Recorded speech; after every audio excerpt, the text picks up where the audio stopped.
Right now, without thinking about it, you just took a breath. You didn't decide to. You didn't plan it. It happened on its own, the way it always does. Roughly 20,000 times today alone. And because it never stops, because it happens while you sleep and while you argue and while you stare at a ceiling at 3 a.m., you've never once questioned whether you're doing it right, but you're probably not. Not even close. Here's what's strange. Breathing is the only function in your body that is both automatic and voluntary. Your heart beats without your permission. Your kidneys filter without asking. But breathing exists in a strange middle space. It happens on its own, but the moment you think about it, you can change it. You can slow it down, speed it up, hold it, make it shallow, make it deep. That dual nature is not an accident. It's one of the most important features your nervous system ever developed. And most people never use it.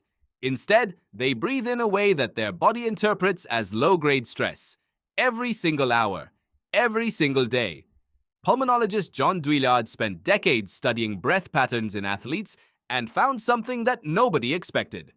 The way most modern humans breathe, mouth open, chest rising and falling in short, rapid cycles, is nearly identical to the breath pattern a body produces during mild panic.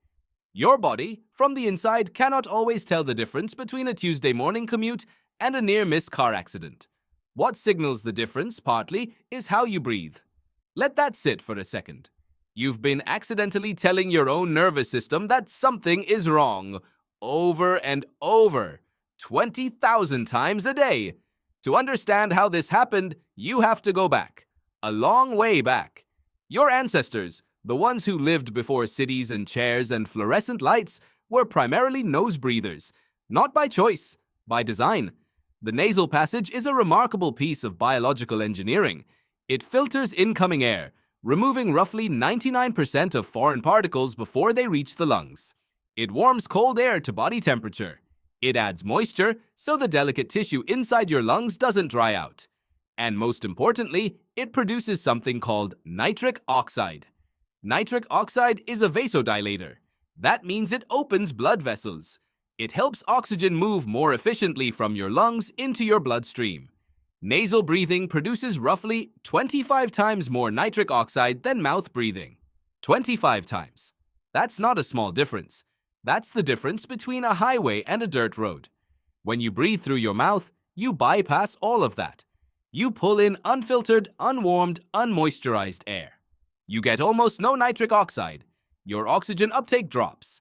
And your nervous system, reading all of these internal signals, shifts toward a low-level alert state.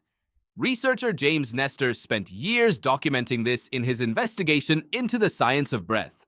He found that chronic mouth breathing is linked to elevated cortisol, disrupted sleep, narrower jaw development in children, increased anxiety, and a higher rate of sleep apnea. He also found that these outcomes are almost entirely reversible. Not with medication, not with surgery, with the simple act of closing your mouth and breathing differently. But why did mouth breathing become so common in the first place? Part of the answer is evolutionary drift. For most of human history, your ancestors chewed hard, fibrous, raw food. Roots, tough meat, bark. That constant chewing pressure shaped the jaw, made it wider, longer, and more developed. A wide jaw means wide nasal passages. Wide nasal passages mean easier nasal breathing. Then, roughly 10,000 years ago, humans started cooking and processing food. Soft food requires almost no chewing. Over generations, the jaw began to shrink. Nasal passages narrowed. Sinuses became smaller. Breathing through the nose became harder, so more and more people defaulted to the mouth.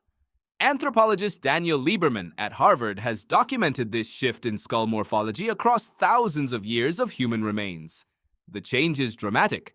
Pre-agricultural skulls show wide, straight teeth, large nasal cavities, and well-developed jawbones.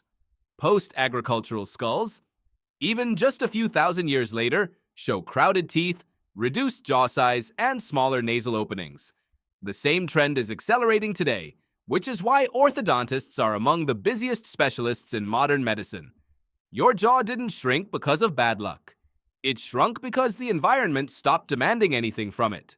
Now here is where it gets stranger. Your lungs are not a simple bag. They're graduated chambers, and each section responds differently to breathing depth. The lower lobes of your lungs, the bottom third, contain the highest concentration of parasympathetic nerve receptors. These are the receptors wired to your rest and digest system, the calm system, the syste,